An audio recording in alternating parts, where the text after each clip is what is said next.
तो नमस्कार दोस्तों, फरी एक बार स्वागत है आपनो लोक जागृति चेनलની અંદર। तो दोस्तों, આજના વિડિયોની અંદર વિવિધ ખેડૂત સમાચાર, વિવિધ યોજનાઓ વિશે માહિતી આપવામાં આવી છે। તો વિડિયો પસંદ આવે તો વિડિયોને લાઈક કરી આપણી આ ચેનલ લોક જાગૃતિને સબસ્ક્રાઇબ જરૂરથી કરી લેજો। तो दोस्तों, पहली हवामान खबरनी बात करिए तो परेश गोस्वामी और अंबालाल पटेलनी आगाही। तो विगतनी बात करिए तो देशना अनेक राज्यों में वरसादी कहरथी जलबंबाकार जेवी परिस्थिति सर्जाई है। हजू पण 24 राज्यों में भारे वरसादथी हवामान विभागनु एलर्ट आपवामां आव्युं छे। हवामान विभागनी साथे गुजरातना बे मोटा हवामान निष्णात अंबालाल पटेल और परेश गोस्वामीनी आगाही आपवामां आवी छे। तो आगाहीकार अंबालाल पटेलनी आगाही प्रमाणे તેમણે કહ્યું છે કે 15 ઓગસ્ટથી રાજ્યમાં સારા વરસાદની શક્યતા છે। તો બંગાળ ઉપસાગરમાં સિસ્ટમ પણ સક્રિય થવાની છે। તો દેશના મોટાભાગના વિસ્તારોમાં ભારે વરસાદની શક્યતા રહેશે। ભારે વરસાદના લીધે પૂરની સ્થિતિ સંભવી શકે છે। તો 8 થી 14 ઓગસ્ટ સુધીમાં સારા વરસાદની શક્યતા છે। તો દક્ષિણ ગુજરાતના ભાગોમાં ભારે વરસાદની શક્યતા દર્શાવવામાં આવી છે મિત્રો। तो दोस्तों, त्यारबादना समाचार જોઈએ तो जनधन खाता पर 1,30,000 वीमो। तो विगतनी बात करिए तो प्रधानमंत्री जनधन योजना हेठळ खोलाववामां आवेल खातामां खाताधारकने कुल 1,30,000 રૂપિયાનો લાભ આપવામાં આવે છે। તો આમાં અકસ્માત વીમો પણ આપવામાં આવે છે। તો ખાતાધારકોને 3,000 રૂપિયાની સામાન્ય વીમા સાથે 1,00,000 રૂપિયાનો અકસ્માત વીમો આપવામાં આવે છે। તો આવી સ્થિતિમાં જો ખાતાધારકને અકસ્માત થાય છે તો તેને 30,000 રૂપિયા આપવામાં આવે છે। જો આ અકસ્માતમાં ખાતાધારકનું મૃત્યુ થાય છે તો 1,00,000 રૂપિયા આપવામાં આવે છે। એટલે કે કુલ 1,30,000 રૂપિયાનો લાભ આપવામાં આવે છે મિત્રો। तो दोस्तों, त्यारबादना समाचार જોઈએ तो ખેડૂતોને હેક્ટર દીઠ 20,000 રૂપિયાની સહાય। तो विगतनी बात करिए तो राज्य सरकार द्वारा अमलमां मुकायेली नवी योजनानी माहिती आपता कृषि मंत्री राघवजीभाई पटेले जणाव्युं हतुं के राज्यना दरेक नागरिकने रासायणिक खातर तेमज जंतुनाशक दवाना उपयोग कर्या विना उत्पादित करेला शाकभाजी पाको सरळताथी मळी रहे ते माटे शाकभाजी पाकोमां प्राकृतिक कृषिने प्रोत्साहन आपवानी योजना अमलमां मूकवामां आवी छे। तो आ योजना हेठळ शाकभाजीनी खेती प्राकृतिक खेती पद्धतिथी करता होय तेवा ખેડૂતોને બિયારણ પ્રાકૃતિક ઇનપુટ ખેતી ખર્ચ તથા શાકભાજીની પ્રાકૃતિક ખેતીને પ્રોત્સાહન મળે તે માટે મહત્તમ 20,000 રૂપિયાની સહાય આપવામાં આવશે। આ યોજનાના અમલીકરણ માટે રાજ્ય સરકાર દ્વારા અંદાજપત્રમાં 1,000 લાખની રકમ પણ ફાળવવામાં આવી છે મિત્રો। तो दोस्तों, त्यारबादना समाचार જોઈએ तो वाहन चालकों માટે નવા નિયમો। तो વિગતની વાત કરીએ તો અમદાવાદમાં દ્વિચક્રીય વાહન માટે હેલ્મેટની અમલદારીને લઈ ગુજરાત હાઈકોર્ટ મહત્વનો આદેશ કર્યો છે। જેમાં વાહન ચલાવનારની સાથે ટુ વ્હીલમાં પાછળ બેસનારા માટે પણ હેલ્મેટની ફરજિયાત અમલદારી કરાવવા માટે કોર્ટે આદેશ આપ્યો છે। તો 15 દિવસમાં હેલ્મેટથી ફરજિયાત અમલદારી કરાવવા હાઈકોર્ટ સરકારને આદેશ કર્યો છે। તો ગૃહમંત્રી હર્ષ સંઘવીએ કહ્યું છે કે હાઈકોર્ટના આદેશ બાબતે સમીક્ષા કરીશું। જે સમીક્ષા બેઠક સાંજે બોલાવવામાં આવી છે મિત્રો। तो दोस्तों, ત્યારબાદના સમાચાર જોઈએ તો 18મા હપ્તાને લઈને મોટું અપડેટ। તો વિગતની વાત કરીએ તો પીએમ કિસાનના 18મા હપ્તા પહેલા એક મોટો ફેરફાર થયો છે। હવે લાભાર્થીઓ પીએમ કિસાન પોર્ટલ અથવા તો એપ દ્વારા પોતાનો મોબાઈલ નંબર જાતે જ અપડેટ કરી શકશે। તમને જણાવી દઈએ કે ઓગસ્ટ નવેમ્બર અને માટે પીએમ કિસાનનો હપ્તો આ મહિનાથી લઈને 30 નવેમ્બરની વચ્ચે કોઈ પણ સમયે આવી શકે છે। તો સરકાર દ્વારા હજુ કોઈ તારીખ જાહેર કરવામાં આવી નથી। આ યોજનાનો 17મો હપ્તો નરેન્દ્ર મોદીએ 18 જૂને બહાર પાડ્યો હતો।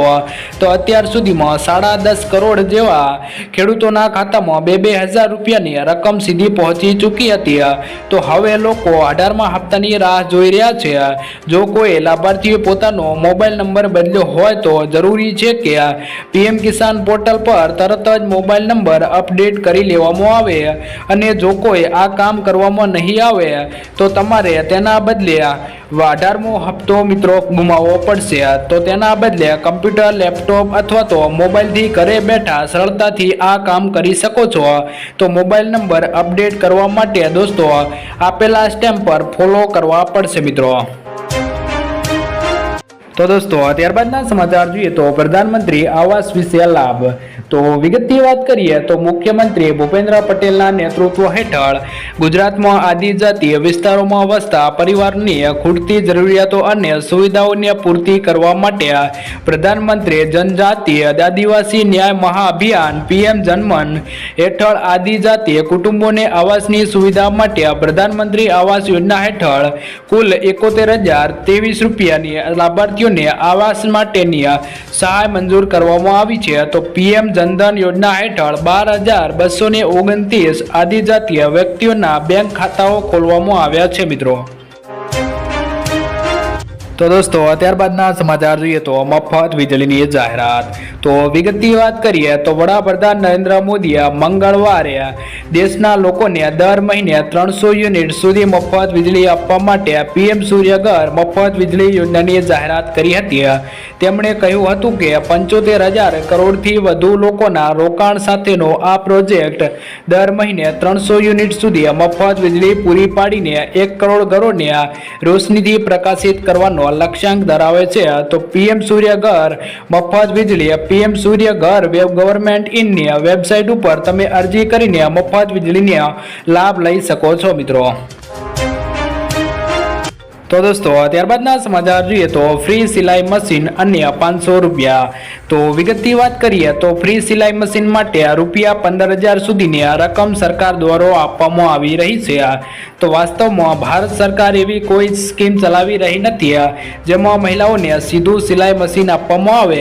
ભારત સરકાર મહિલાઓને સશક્ત અને આત્મનિર્ભર બનાવવા માટે વિશ્વકર્મા યોજના ચલાવવામાં આવી રહી છે, જેમાં મહિલાઓને સિલાઈ શીખવાનું કામ કરાવવામાં આવે છે અને આ કોર્સ પૂરો થયા પછી તેમને 15,000ની રકમ પણ આપવામાં આવે છે. તો ઘણી મહિલાઓ આ યોજના માટે અરજી કરી રહી છે મિત્રો. તો દોસ્તો ત્યારબાદના સમાચાર જોઈએ તો ઝારખંડમાં ખેડૂતોનું 2 લાખ રૂપિયાનું દેવો માફ. તો વિગતની વાત કરીએ તો ઝારખંડ કેબિનેટે બુધવારે કૃષિ લોન માફી યોજનાનો વ્યાપ વિસ્તારવાનો નિર્ણય કર્યો અને લોનની મર્યાદા 50,000 રૂપિયાથી વધારીને 2 લાખ રૂપિયા કરી છે. તો એક અધિકારીએ આ માહિતી આપી છે કે સીએમ હેમંત સોરેનની અધ્યક્ષતામાં મળેલી કેબિનેટની બેઠકમાં આ પ્રસ્તાવને મંજૂરી આપવામાં આવી હતી.